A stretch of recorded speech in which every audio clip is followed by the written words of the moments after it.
Hello students, स्वागत है आप सभी का। आज हम क्लास 9 मैथमेटिक्स इसके चैप्टर 9 जिसका नाम है सर्कल्स या फिर हम हिंदी में कहें तो वृत्त, इसके बेहद महत्वपूर्ण परिमेय को समझेंगे। आज के जो इस वीडियो लेक्चर का लर्निंग ऑब्जेक्टिव है वो है, सबसे पहले अगर हम बात करें, हम सीखेंगे कि वृत्त की जो बराबर जीवाएं हैं और उनके द्वारा केंद्र पर बनाए गए कोणों के बीच में क्या संबंध है।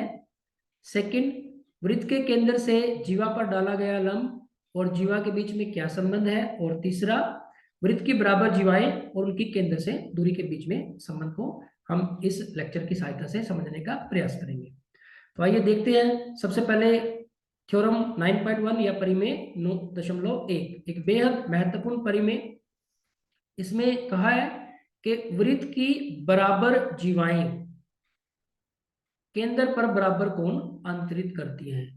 यानी कि जो वृत्त की जीवाएं अगर बराबर है तो उनके द्वारा जो केंद्र पर कोण बनेगा वो भी बराबर होगा। तो हम क्या करते हैं, एक वृत्त लेते हैं और उसका एक केंद्र फिक्स कर लेते हैं।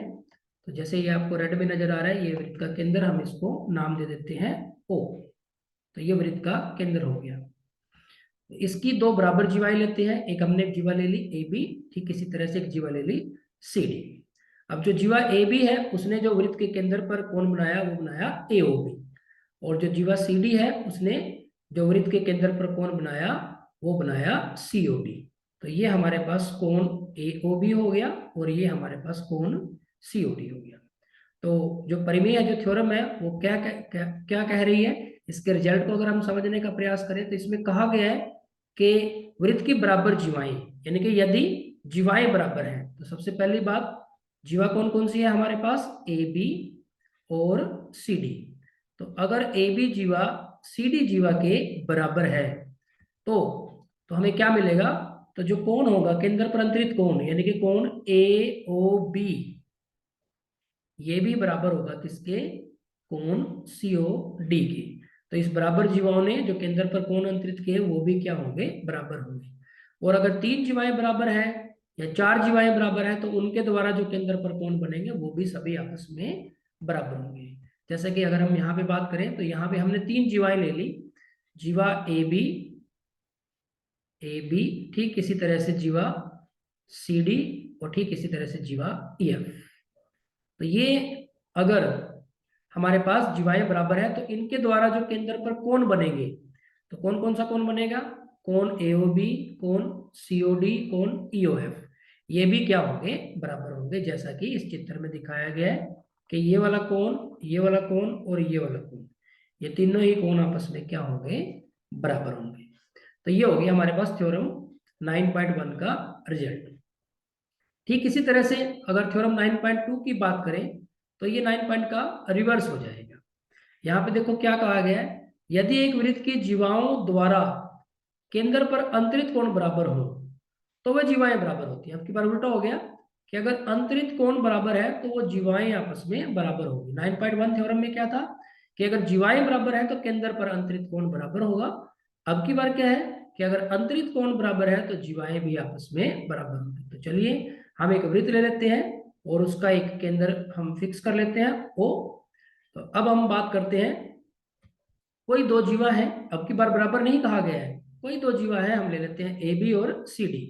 और जीवा AB ने केंद्र पर जो कोण बनाया वो क्या है, कोण AOB।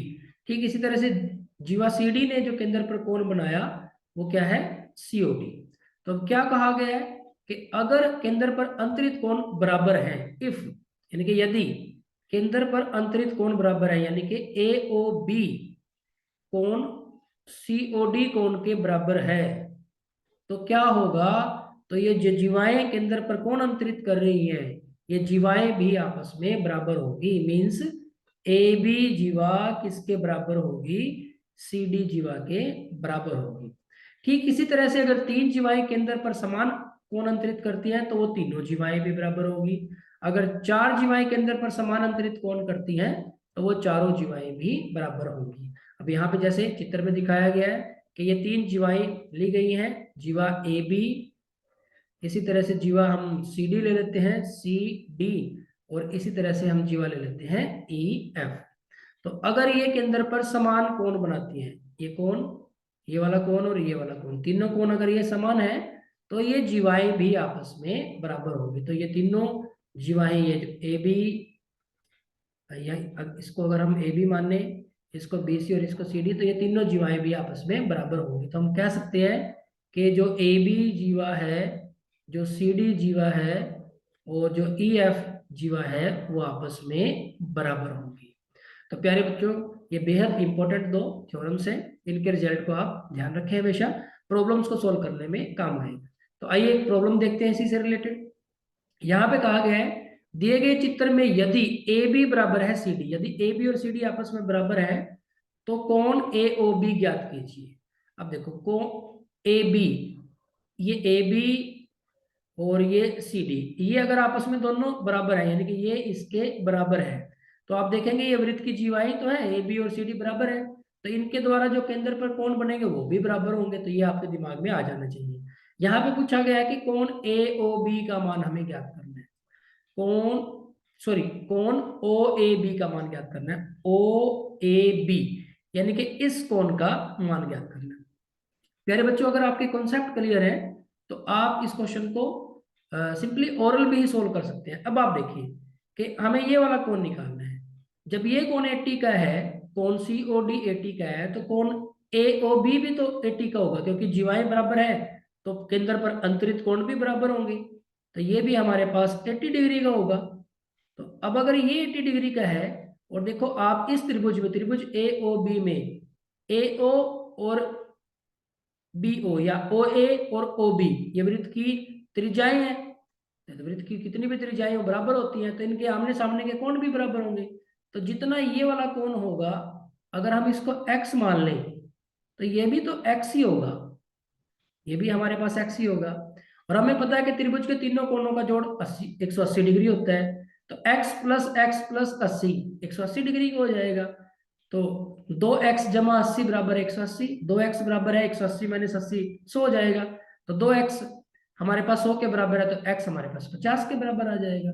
तो आप इसको माइंड में ओरल भी सोल्व कर सकते हैं। तो यहाँ पे हमारे पास क्या दिया गया है कि ए बी और सी डी आपस में इक्वल है और कोण सी ओ डी 80 डिग्री का है। तो अब अगर कोण सी ओ डी 80 डिग्री है और हमें फाइंड क्या करना है कि ए ओ बी जो कोण है ये हमें ज्ञात करना है। अब आप देखेंगे ए बी और सी डी तो इक्वल है। तो अब आ जाते हैं हम त्रिभुज ए ओ बी में।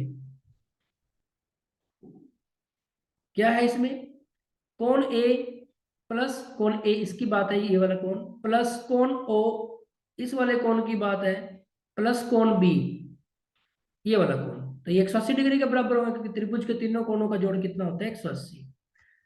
अब यहां से अभी हमने जैसे सोल्व किया था, कोण ए को अगर हमने x मान लिया थोड़ी देर के लिए, तो ये अगर हम थोड़ी देर के लिए हम x मान लेते हैं, ये हमारा x है, प्लस कोण o ये वाला कोण, ये हमने 80 लिया है 80 डिग्री। कोण b को भी हमने x मानना है, बराबर है 180। अब देखो 180, अब x और x हो गया 2x, तो 2x प्लस 80 बराबर है 180। तो 2x बराबर है 180 में से 80 माइनस कर देंगे तो 2x बराबर है 100। तो x का मान कितना आ जाएगा हमारे पास, जब इसको 2 से भाग करेंगे तो x आ जाएगा हमारे पास 100 बटे में 2। तो कैंसिल करेंगे तो x का मान आ जाएगा 50। और x ही तो है हमारा, ये जो x है हमारा ओ ए बी है, तो ओ ए बी हमारा जो कोण कितने डिग्री का आ जाएगा 50 डिग्री का आ जाएगा। तो अगर आपकी अंडरस्टैंडिंग क्लियर है तो कोई प्रॉब्लम आपको नहीं आएगी। नेक्स्ट आगे बढ़ते हैं, एक और क्वेश्चन देखते हैं। दिए गए चित्र में जीवा ए बी और सी डी बराबर है। फिर वही बात आ गई, तो जीवा ए बी और जो सी डी है वो आपस में बराबर है, ये दोनों आपस में बराबर है। तो इनके द्वारा जो केंद्र पर कोण बनेंगे, ये वाला कोण और ये वाला कोण, ये भी आपस में बराबर होंगे। कोण ओ ए बी 55 डिग्री का है, ओ ए बी ये वाला 55 डिग्री का है, तो सीओडी का मान ज्ञात करना है, इसका मान ज्ञात करना है। अब देखो, अभी हमने देखा था कि इस त्रिभुज में ओ ए और ओ बी वृत्त की त्रिज्याएं हैं। और इस त्रिभुज के लिए दोनों भुजाएं हैं, इसका मतलब ओ ए और ओ बी बराबर है, तो इनके आमने सामने के कोण भी बराबर होंगे, तो ये अगर 55 डिग्री का है तो ये भी 55 डिग्री का होगा। अब त्रिभुज के तीनों कोणों का जोड़ 180 डिग्री होता है, तो 55 और 55 110, 110, तो ये हमारे पास 70 डिग्री का हो जाएगा। अब अगर जीवाएं बराबर है तो अंतरित केंद्र पर अंतरित कोण भी बराबर होंगे, तो अगर ए ओ बी 70 डिग्री का है तो सीओडी भी 70 डिग्री का हो जाएगा, तो ये भी हमारे पास कितना डिग्री का आ जाएगा, 70 डिग्री का। तो देखो आप इन क्वेश्चंस को ओरल भी सोल्व कर सकते हैं अगर आपके कॉन्सेप्ट क्लियर है। तो अगर इसको देखें हम, यहाँ पे हमारे पास दिया गया है कि ए बी और सी डी आपस में इक्वल है और कोण ओ ए बी 55 डिग्री का है, तो हमें फाइंड करना है कोण सीओडी। अब अगर हम बात करें त्रिभुज एओबी की, तो इसमें फिर वही बात आ गई कि कोण ए प्लस कोण ओ प्लस कोण बी, शॉर्ट में लिखा हुआ है कोण ए ये वाला, कोण ओ ये वाला और कोण बी ये वाला, तीनों का जो सम है वो कितना है, 180 डिग्री है। अब कोण ए ये वाला कोण, तो ये तो हमारा 55 डिग्री का है, तो ये हमारे पास 55 डिग्री है, प्लस कोण ओ, अभी हमें फाइंड करना है तो हम इसको एक्स मान लेते हैं, एक्स प्लस कोण बी, कोण बी क्योंकि ये 55 का और ये बराबर जीवाएं भुजाएं बराबर है तो इनके सम्मुख कोण भी बराबर होंगे, तो ये 55 का है तो यहाँ पे भी ये 55, क्योंकि ये 55 का है तो ये भी हमारे पास 55 का 55 डिग्री का होगा, तो ये भी हमारे पास 55 डिग्री का हो जाएगा, बराबर है 180 डिग्री। तो 55 और 55 कितना हो जाएगा, 110, 110 प्लस एक्स कितना हो जाएगा, 180 डिग्री। तो ये 110 इधर आ जाएगा तो हमारे पास x का मान आ जाएगा 180 माइनस 110 यानी कि 70 डिग्री, तो ये हमारे पास 70 आ जाएगा। तो फिर हमारे पास क्योंकि जीवाएं बराबर है तो केंद्र पर अंतरित कोण भी बराबर होंगे, तो इसका मतलब जो कोण AOB है, AOB और कोण COD बराबर होंगे, क्योंकि कोण AOB 70 डिग्री है तो इसलिए कोण COD ये भी कितने का हो जाएगा, 70 डिग्री का हो जाएगा, तो 70 डिग्री ये हमारे पास इसका आंसर आ जाएगा। तो ये हमारे पास इक्वेशन भी सोल्व हो जाता है। नेक्स्ट आगे बढ़ते हैं, एक और इंपॉर्टेंट थ्योरम, इसमें कहा गया है एक वृत्त के केंद्र से एक जीवा पर डाला गया लंब जीवा को समद्विभाजित करता है, तो बेहद महत्वपूर्ण रिजल्ट है ये भी। क्या करते हैं, हम एक वृत्त ले लेते हैं और उसका केंद्र मान लेते हैं ओ, क्या कहा है, वृत्त के केंद्र से, तो एक जीवा भी लेने, जीवा पर डाला गया लंब है यानी कि एक जीवा लेनी पड़ेगी, जीवा ले ली हमने ए बी और इस पे एक लंब डालते हैं, लंब हमने डाल दिया ओ एम, तो जो ये लंब है ओ एम वो इस जीवा को दो बराबर भागों में बांटेगा, कैसे क्या करेगा, समद्विभाजित यानी कि इसको दो बराबर भागों में बांटेगा। तो यहाँ पे हम इस रिजल्ट के बारे में अगर समझें तो क्या दिया हुआ है कि हमें दिया गया है कि वृत्त के केंद्र से एक जीवा पर डाला गया लंब जीवा को समद्विभाजित करता है, यानी कि हमारे पास जो गिवन है कि जो ओ एम है वो वृत्त के केंद्र से लंब है, ये लंब का साइन है किस पे, वृत्त की जीवा पे, जीवा कौन सी है, ए बी। तो इससे हमें क्या रिजल्ट मिलेगा कि ये जीवा को समद्विभाजित कर रहा है, दो बराबर भागों में बांट रहे हैं, यानी कि जितना ये है ये वाला हिस्सा है उतना ही ये जो एम से लेके बी तक का है, तो हम कह सकते हैं कि ए एम इक्वल है किसके, एम बी के या बी एम के, तो ये इसका रिजल्ट है। नेक्स्ट एक और थ्योरम है इंपॉर्टेंट 9.4, इसमें कहा गया है कि एक वृत्त के केंद्र से एक जीवा को समद्विभाजित करने के लिए खींची गई रेखा जीवा पर लंब होती है, थ्योरम 9.3 का रिवर्स है।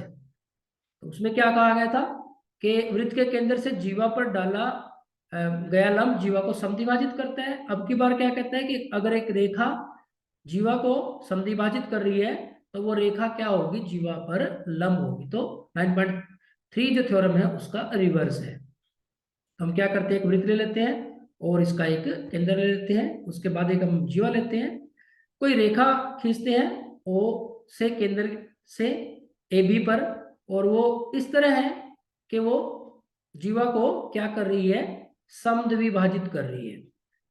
तो फिर क्या होगा, अगर कोई रेखा समद्विभाजित करती है तो वो रेखा जो होगी वो वृत्त के केंद्र से जीवा पर लंब होगी। तो अब की बार क्या है कि ये हमारे पास एक रेखा है ओ एम जो इस जीवा को समद्विभाजित कर रही है कि इफ यदि ए एम किसके बराबर हो, एम बी के, तो क्या होगा, तो जो ये रेखा है ओ एम, ये लंब होगी किस पे, जीवा ए बी पर। तो ये इसका मीनिंग है। नेक्स्ट आगे बढ़ते हैं। अब इस थ्योरम के बेस पे एक क्वेश्चन को सॉल्व करने का प्रयास करते हैं। देखते हैं इसमें क्या कहा गया है। इसमें है हमारे पास एक वृत्त की त्रिज्या 13 सेंटीमीटर है, इसकी एक जीवा की लंबाई 24 सेंटीमीटर है, केंद्र से जीवा की दूरी ज्ञात करो। तो हमें क्या करना है, केंद्र से जीवा की दूरी ज्ञात करनी है।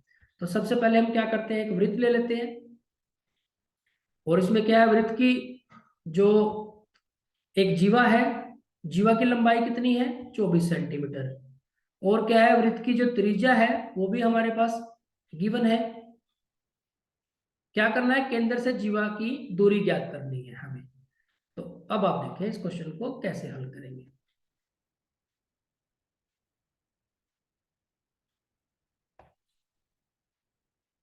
यहाँ पे हमारे पास क्या दिया हुआ है, एक तो दिया हुआ है कि ए बी, जो वृत्त की जो जीवा की लंबाई है वो कितनी है, 24 सेंटीमीटर है। तो ये जो ए बी है वो 24 सेंटीमीटर है, और वृत्त की जो त्रिज्या है वो कितनी है, वो है हमारे पास 13 सेंटीमीटर।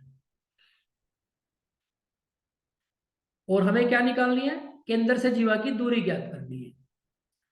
तो आप देखेंगे हमारे पास जो गिवन है उसको अगर हम देखें, वृत्त की त्रिज्या कितनी है, 13 सेंटीमीटर। तो ये हमारे पास ओ से लेके बी तक वृत्त की त्रिज्या होगी, ये हमारे पास 13 सेंटीमीटर है। और जो वृत्त के केंद्र की जीवा से दूरी ज्ञात करनी है, यानी कि ओ एम ज्ञात करना है हमें, ओ एम। तो ओ एम ज्ञात करने के लिए हम क्या करें इसमें कि हम ओ एम को ज्ञात कर सके। तो समझे इसको, यहाँ पे जो वृत्त की जीवा है, ये जो जीवा है ये कितनी है, 24 सेंटीमीटर, ये हमारे पास 13 सेंटीमीटर है। इसका मान हमें ज्ञात कर लेते हैं, इसको हम x मान लेते हैं। हम क्या करते हैं कि O से M वृत्त के केंद्र से जीवा पर लंब गिराते हैं। हम कंस्ट्रक्शन कर लेते हैं कि OM लंब है इस पे AB पर। जब हमें वृत्त के केंद्र से जीवा के बीच में दूरी ज्ञात करनी है, तो हमें दूरी, तो वो परपेंडिकुलर डिस्टेंस ही होती है, लंबवत दूरी ही होती है। तो O से M हमने एक लंब गिरा लिया जीवा पर। अब हमें OM जिसको हम x मान लेते हैं, तो इस x का मान ज्ञात करना है। अब क्योंकि ये लंब है, OM लंब गिरा है जीवा पे, वृत्त के केंद्र से वृत्त की जीवा पर खींचा गया लंब जीवा को समद्विभाजित करता है। तो वृत्त की जीवा की लंबाई अगर 24 सेंटीमीटर है, तो AM का मान रह जाएगा 12 सेंटीमीटर, और ये भी रह जाएगा 12 सेंटीमीटर, दोनों 12-12 सेंटीमीटर रह जाएंगे। अब आप देखें इस समकोण त्रिभुज में हम पाइथागोरस थ्योरम अप्लाई कर देते हैं। त्रिभुज BOM में पाइथागोरस थ्योरम क्या कहता है कि ये यहाँ पे समकोण है, तो इसके सामने हमारे पास कर्ण है, कर्ण का वर्ग है जो अन्य दो भुजाओं के वर्गों के योग के बराबर होगा। यानी कि हम क्या लिख सकते हैं कि x का वर्ग प्लस 12 का वर्ग किसके बराबर होगा, 13 के वर्ग के बराबर होगा। तो यहां से हम कह सकते हैं कि x का वर्ग, 12 का वर्ग हो गया 144, और 13 का वर्ग हो गया 169। 144 को हम इधर ले आते हैं, तो x का वर्ग हो जाएगा हमारे पास 169 माइनस 144, तो ये आ गया हमारे पास 25। तो अगर हम x का वर्ग हमारे पास 25 के बराबर है, तो x बराबर हो जाएगा वर्गमूल 25 के, वर्गमूल 25 से हमारे पास क्या मिल जाएगा, 5। तो x का मान आ जाएगा 5। तो केंद्र से जो दीवार की दूरी है वो कितनी आ जाएगी, 5 सेंटीमीटर। तो ओ एम का मान हमारे पास कितना आ जाएगा, 5 सेंटीमीटर। ओ एम हमारे पास आ गया 5 सेंटीमीटर। ये हमारे पास इसका आंसर है। तो अगर आपके कॉन्सेप्ट क्लियर है तो प्यारे बच्चों कोई दिक्कत आपको इन क्वेश्चंस को सॉल्व करने में नहीं आएगी। नेक्स्ट आगे बढ़ते हैं, एक और इंपॉर्टेंट थ्योरम, सॉरी क्वेश्चन। इसमें कहा गया है कि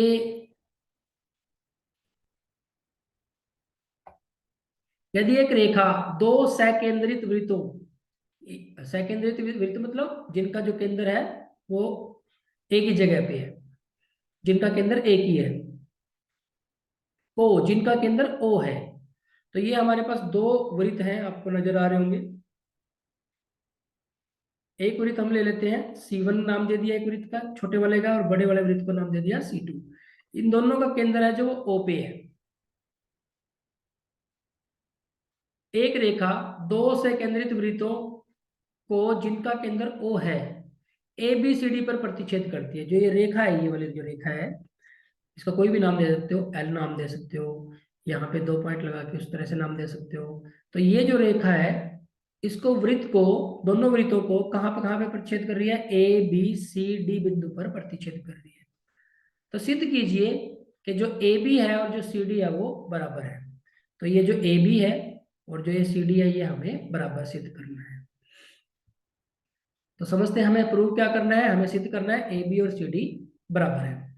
तो हम क्या रचना कर लेते हैं, हम रचना कर लेते हैं कि ओ एम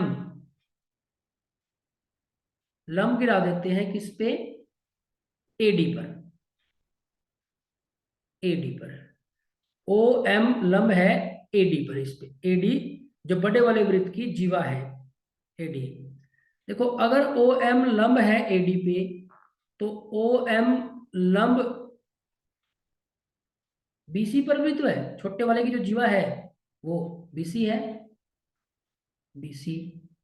अब आप देखेंगे ओ एम अगर लंब है एडी पर, ओ एम लंब एडी पे है, तो वृत्त के केंद्र से जीवा पर खींचा गया लंब जीवा को समद्विभाजित करता है। तो ओ एम लंब अगर ए बी पे है, तो इसका मतलब क्या हो जाएगा कि ए एम, ये जो ए एम है और ये जो एम डी है, ये आपस में बराबर होंगे। A M equal to M D. ठीक इसी तरह से अगर ओ एम लंब है बीसी पर, ओ एम लंब है बीसी पर, इस जीवा पर, बीसी जीवा पर ओ एम लंब है, तो बी एम और एम सी भी बराबर होंगे। तो बी एम बराबर होंगे किसके, एम सी के। ठीक है जी, हमने ये रिजल्ट यूज कर ले। इसको हम समीकरण 1 मान लेते हैं और इसको हम समीकरण 2 मान लेते हैं। अब अगर हम समीकरण 1 में से समीकरण 2 को घटा देते हैं, समीकरण 1 में से समीकरण 2 को घटाने पर आपको क्या मिलेगा, ए एम। देखो यहाँ पे क्या है, ए एम, ए एम, और इसमें से क्या माइनस करना है, B M, minus B M बराबर है, यहाँ पे क्या है, एम डी, एम डी।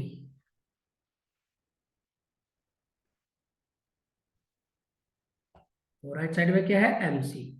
तो इसमें से माइनस हो जाएगा माइनस एम सी। अब आप ध्यान से, ए एम में से बी एम माइनस करना है। ए एम ये सारा है, ये सारा है ये, और इसमें से बी एम ये माइनस कर देंगे तो सिर्फ हमारे पास ए बी रह जाएगा, ये वाला। तो हमारे पास ए बी रह गया, ए बी बराबर है M D. M D M से लेके डी तक, ये देखो ये सारा है, ये सारा आ जाएगा। और इसमें से माइनस क्या करना है, एम सी, ये वाला एम सी माइनस करना है, तो कितना रह जाएगा, सी डी रह जाएगा। तो ये सी डी रह गया हमारे पास।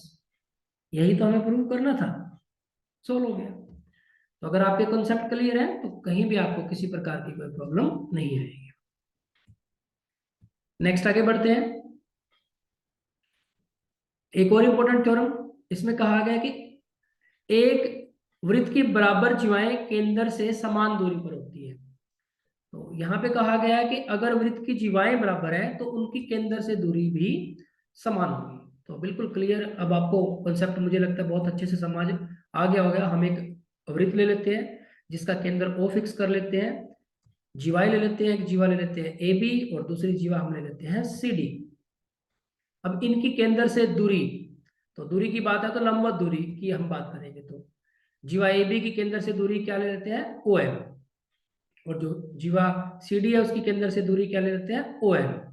तो अगर ये जीवाएं बराबर हैं, अगर ए बी सी डी के बराबर है, तो इनकी केंद्र से दूरी बराबर होगी, यानी कि ओ एम और ओ एन भी बराबर होगी। तो इसके रिजल्ट की अगर बात करें कि अगर जीवाएं बराबर हैं, मीन्स ए बी बराबर है सी डी के, तो हमें क्या रिजल्ट मिलेगा, तो हम क्या कह सकते हैं कि उनकी केंद्र से दूरी यानी कि ओ एम और ओ एन ये भी आपस में बराबर होंगे। नेक्स्ट, ये बात सिर्फ एक, जो हम बात कहें कि एक वृत्त की दो बराबर जीवाएं हैं उस पे ही लागू नहीं होती, ये जो हमारे पास सर्वांग समवृत्त होंगे, सर्वांग समवृत्त होंगे उन पर भी लागू होती है ये बात। यहाँ पे कहा गया है एक वृत्त की या सर्वांग समवृत्तों की बराबर जीवाएं केंद्र से या केंद्रों से समान दूरी पर होती है। तो यहाँ पे ये बात यह है कि अगर दो वृत्त अलग अलग भी हैं, जैसे अब एक वृत्त हमने ये ले लिया और एक वृत्त हमने ये ले लिया, लेकिन ये दोनों वृत्त कैसे हैं, सर्वांग सम है, यानी कि इनकी जो त्रिज्याएं हैं वो बराबर हैं। अगर दो वृत्तों की त्रिज्याएं बराबर होती है तो वो सर्वांग सम होते हैं। तो सर्वांग सम वृत्तों में, दो अलग अलग वृत्तों में, पहले वाले वृत्त की जीवा ए बी है और दूसरे वाले वृत्त की जो जीवा है वो सी डी है। तो अगर ये जीवाएं की जो लंबाई है वो बराबर है, अगर ये जीवाएं बराबर है तो इनकी जो केंद्र से दूरी है वो भी बराबर होगी। तो यहाँ पे भी ओ एम, ओ एम और ये ओ डैश एन, ये भी आपस में बराबर होगी, केंद्र से दूरी बराबर होगी, चाहे एक ही वृत्त में दो बराबर जीवाएं हैं या फिर दो अलग अलग लेकिन सर्वांग समवृत्तों में जीवाएं बराबर है तो उनकी केंद्र से दूरी बराबर होगी। नेक्स्ट, अगले महत्वपूर्ण प्रमेय की तरफ बढ़ते हैं। इसमें कहा गया कि एक वृत्त के केंद्र से समदूरस्थ जीवाएं लंबाई में समान होती हैं, ये उसका उल्टा हो गया। जो हमने 9.5 परिमेय जो थ्योरम 9.5 थी उसका रिवर्स हो गई। इसमें क्या कहा कि एक वृत्त के केंद्र से समदूरस्थ जीवाएं लंबाई में समान होती है, और 9.5 में क्या था कि एक वृत्त की समान जीवाएं केंद्र से बराबर दूरी पर होती है, समदूरस्थ होती है। अब ये उसके अगर समदूरस्थ हैं तो उनकी जो लंबाई है वो समान होगी। ठीक इसी तरह से इसमें भी हम क्या करते हैं, एक वृत्त ले लेते हैं जिसका एक केंद्र फिक्स कर लेते हैं, दो जीवाएं ले लेते हैं।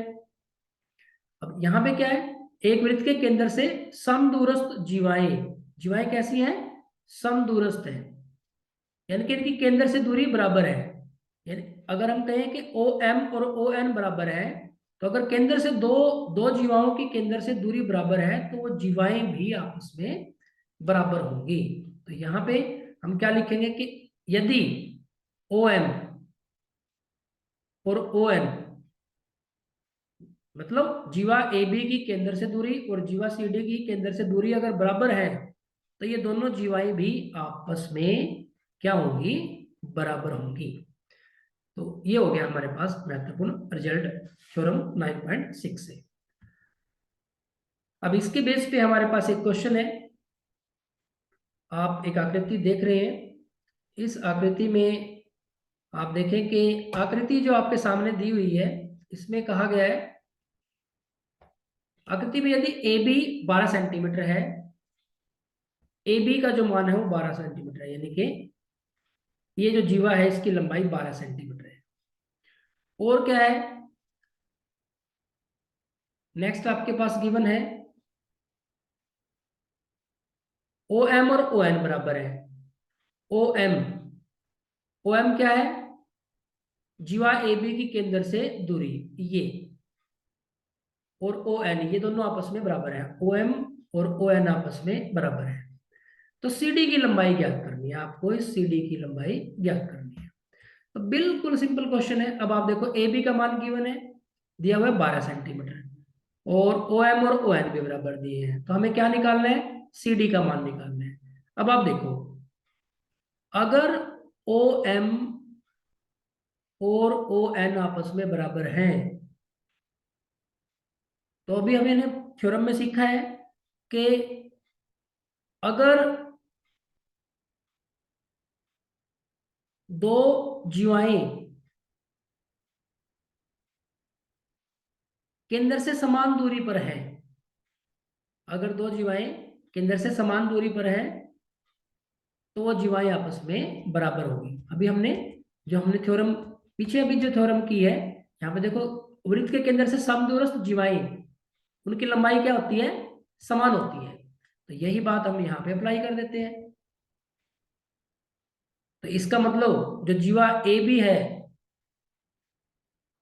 और जो जीवा सी डी है, इनकी लंबाई आपस में बराबर होगी।